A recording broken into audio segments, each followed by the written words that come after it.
Bismillah, Assalamualaikum warahmatullahi wabarakatuh. Sebelumnya perkenalkan nama saya Anissa Mayada dari kelas 3D dengan MPM 221063105004. Pada video kali ini saya akan menjelaskan materi mengenai vektor-vektor di ruang 2 dan ruang 3 pada mata kuliah Aljabar Linear dengan dosen pengampu Bapak Dr. Dori Lukman Hakim MPD. Pertama, kita akan membahas mengenai pengantar vektor terlebih dahulu. Jadi, dalam bidang sains itu kita telah mengenal istilah besaran yang tidak mempunyai arah dan besaran yang mempunyai arah. Nah, pada umumnya, besaran yang tidak mempunyai arah itu disebut dengan besaran skalar, dan besaran yang mempunyai arah itu disebut besaran vektor atau vektor. Nah, vektor-vektor itu dapat dinyatakan secara geometris sebagai segmen-segmen garis terarah atau panah-panah di ruang 2 atau ruang 3. Arah panah menentukan arah vektor dan panjang panah itu menyatakan besar vektor. Ekor panah itu dinamakan titik awal atau initial point dari vektor dan ujung panah itu dinamakan titik terminal atau terminal point. Nah, biasanya vektor itu dinyatakan dengan huruf kecil tebal. Misalnya di sini ada vektor A, vektor K, vektor V, dan lain sebagainya. Tetapi kalau misalkan kita tulis vektor menggunakan tulisan tangan, itu juga dinyatakan dalam huruf kecil, tetapi di atas huruf kecil itu ada tanda atau ada lambang vektornya. Nah, bisa kita lihat di sini ada vektor V. Nah, titik awalnya itu ada di titik A, dan titik terminalnya itu atau titik ujungnya dari vektor V ini ada di titik B. Nah, makanya kita dapat tulis sebagai berikut. Jadi, vektor V itu sama dengan vektor AB. Lalu, vektor-vektor yang mempunyai panjang dan arah yang sama itu dinamakan ekivalen. Vektor ekivalen itu dianggap sebagai sama walaupun vektor-vektor tersebut mungkin diletakkan pada kedudukan yang berbeda-beda. Nah, jadi di sini ada gambar vektor yang ekivalen. Nah, jika V dan W itu ekivalen, maka kita tulis sebagai vektor V itu sama dengan vektor W, karena dia ekivalen. Lalu di sini ada aritmatika vektor. Yang pertama ada penjumlahan dua vektor. Jika titik awal vektor V itu berimpit dengan titik ujung vektor U, maka jumlah vektor U dan vektor V itu ditulisnya vektor U ditambah vektor V. Adalah vektor yang titik pangkalnya berimpit dengan titik pangkal U dan titik ujungnya itu berimpit dengan titik ujung V. Jadi di sini nih pada gambar A, yang pertama ada vektor U dan yang kedua itu ada vektor V. Nah, kalau ini dijumlahin, berarti dia hasilnya itu titik pangkalnya itu berimpit pada titik pangkal U. Dan titik ujungnya itu berimpit pada titik ujung vektor V. Lalu di sini kalau kita balik, vektor V terlebih dahulu, lalu ditambah dengan vektor U, maka dia titik awalnya, titik pangkalnya itu dia berimpit dengan vektor V. Dan titik ujungnya itu dia berimpit dengan vektor U. Nah, kalau di sini jika kita satukan kedua vektor ini menjadi bentuk jajar genjang, kalau ini kan bentuknya segitiga ya. Nah, kalau kita satukan gambar A dan gambar B menjadi seperti ini, maka vektor U ditambah vektor V itu sama dengan vektor V ditambah vektor U. Gitu. Lalu di sini ada pengurangan dua vektor, kita bahas mengenai vektor 0 terlebih dahulu. Jadi vektor 0 itu dia tidak ada arah alaminya. Gitu. Dan kita sepakat bahwa vektor 0 itu ditetapkan mempunyai sebarang arah yang akan memudahkan pemecahan untuk soal yang sedang ditinjau. Jadi di sini ada pertama ada vektor V dan juga ada vektor negatif V. Maka vektor ini itu memiliki sifat vektor V ditambah vektor negatif V itu sama dengan 0. Lalu di sini ada pengurangan dua vektornya. Di sini ada gambar. Yang pertama itu jika titik awal vektor U dan vektor V itu berimpit, maka selisih dari vektor V dan vektor U itu ditulis vektor U dikurangin vektor V merupakan vektor yang titik awalnya itu berimpit dengan titik ujung vektor V. Titik awalnya di sini, terus titik ujungnya itu berimpit dengan vektor U. Ini titik ujungnya, seperti gambar ini. Lalu ada vektor dalam sistem koordinat berdimensi 2. Misalkan terdapat vektor U dalam sistem koordinat bidang atau di ruang 2 di sini. Ini gambarnya. Nah, jika titik awal vektor tersebut itu diletakkan sedemikian rupa, jadi ini titik awalnya diletakkan di sini di koordinat 0,0, sehingga berimpit dengan titik asal, sistem koordinat dan titik akhirnya itu berada pada koordinat vektor U1 dan U2. Maka koordinat U1, U2 itu disebut dengan komponen vektor U dan ditulis sebagai vektor U sama dengan U1, U2. Dan vektor U itu disebut sebagai vektor posisi. Jika kita lihat dari gambarnya, di sini ada vektor U, dia titik awalnya itu berkoordinat 0,0, dan di sini ada U1 dan U2. Makanya vektor U di sini itu sama dengan U1, U2.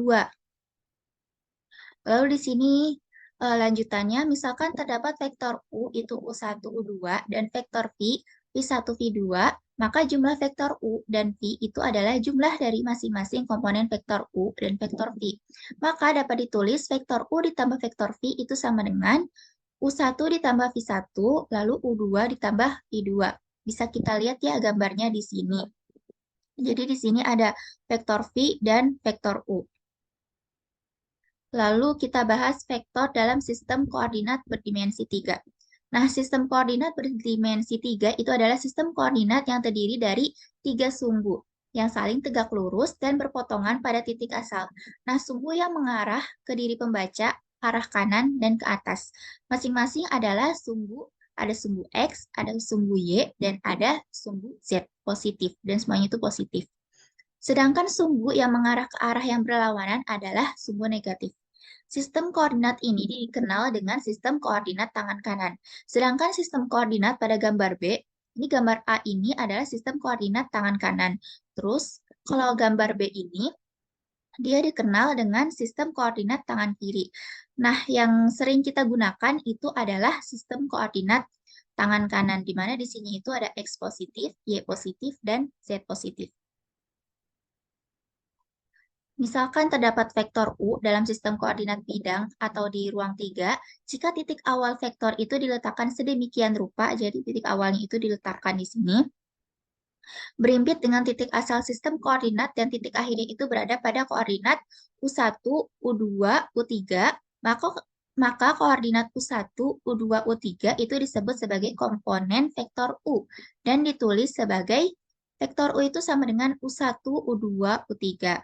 Nah, gambar di samping ini, gambar yang ini, itu merupakan gambar sebuah vektor U, U1, U2, U3 pada sebuah sistem koordinat berdimensi 3. Jadi di sini X-nya itu dilambangkan dengan U1, Y-nya itu dilambangkan dengan U2, lalu Z-nya itu dilambangkan dengan U3. Maka koordinat dari vektor U itu adalah U1, U2, dan U3.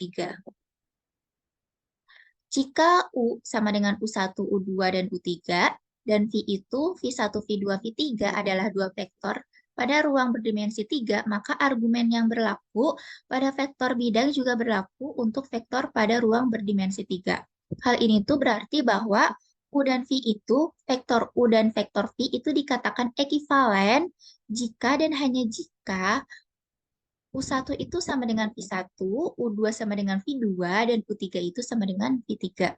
Lalu, jika vektor U ditambah vektor V itu berarti U1 ditambah V1, U2 ditambah V2, U3 ditambah V3. Nah, jika K itu adalah sebuah skalar, maka K dikali vektor U itu sama dengan K dikali U1, K dikali U2, dan K dikali U3. Lalu di sini ada contoh soal dari vektor dalam sistem koordinat berdimensi 3. Jika vektor U itu sama dengan 2, 2, 5, vektor V itu sama dengan 3, min 2, min 1, dan K-nya itu atau skalarnya itu sama dengan 2, maka tentukan vektor U ditambah vektor V, lalu vektor V dikurangin vektor U, dan K dikali vektor V. Penyelesaiannya, jadi kalau vektor U ditambah vektor V itu berarti 2 ditambah 3, 2 ditambah min 2, lalu 5 ditambah min 1. Maka hasilnya itu adalah 5, 0, 4.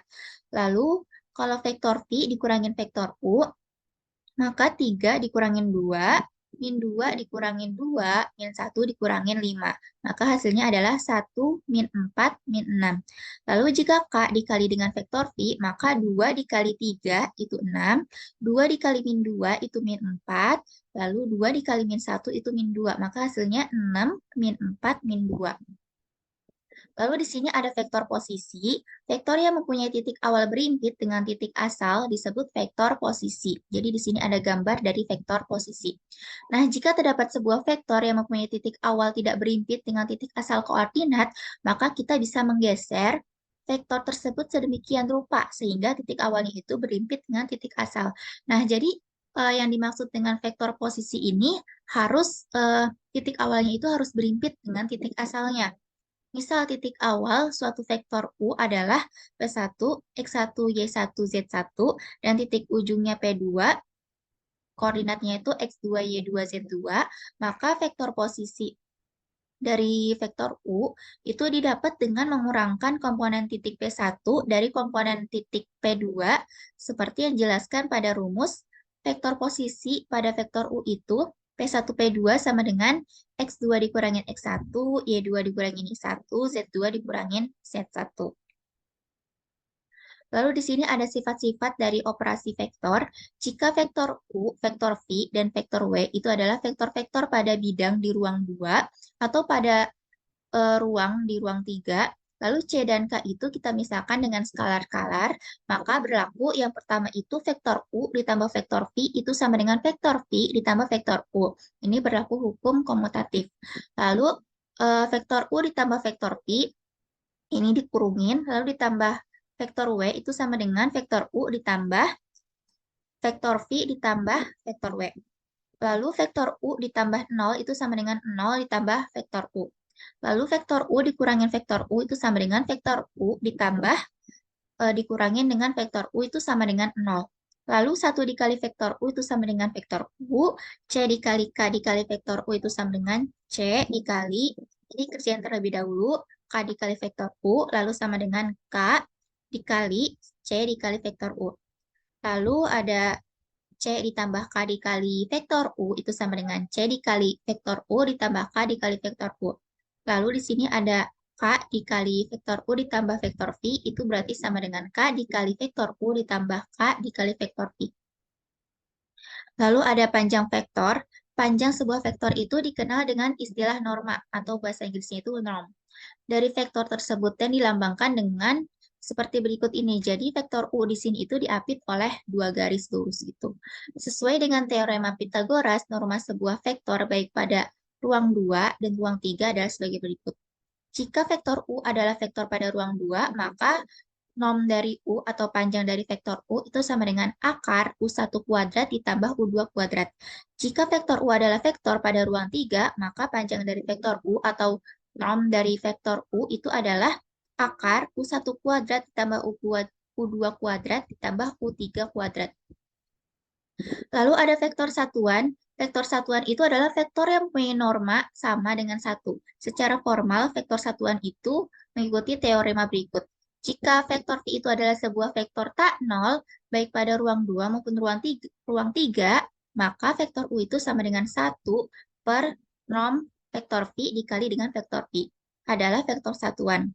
Vektor satuan secara umum itu dikenal adalah vektor satuan standar untuk ruang 2 dan ruang 3 yang disimbolkan dengan huruf I, J, dan K. Komponen masing-masing vektor tersebut itu adalah, jadi I-nya itu sama dengan 100, J-nya itu 010, dan K-nya itu 001. Nah, gambarnya itu seperti ini. Jadi, X itu disimbolkan dengan I, yang koordinatnya itu 100, kalau Y itu disimbolkan dengan J, yang koordinatnya itu 010, lalu Z itu disimbolkan dengan K, yang koordinatnya itu 001. Jika terdapat vektor U, itu U1, U2, 3, maka kita itu dapat menuliskannya dalam bentuk vektor satuan standar I, J, dan K, yaitu U itu sama dengan U1, U2, U3, sama dengan U1, U1-nya itu kan 100 ditambah U2, 010 ditambah U3, 001. Maka itu sama dengan U1 dikali I ditambah U2 dikali J ditambah U3 dikali K. Nah, terus vektor satuan standar untuk Rn, R pangkat N, itu biasanya disimbolkan dengan seperti berikut ini. Ya, mungkin cukup sekian materi yang dapat saya sampaikan. Kurang dan lebihnya saya mohon maaf. Terima kasih. Wassalamualaikum warahmatullahi wabarakatuh.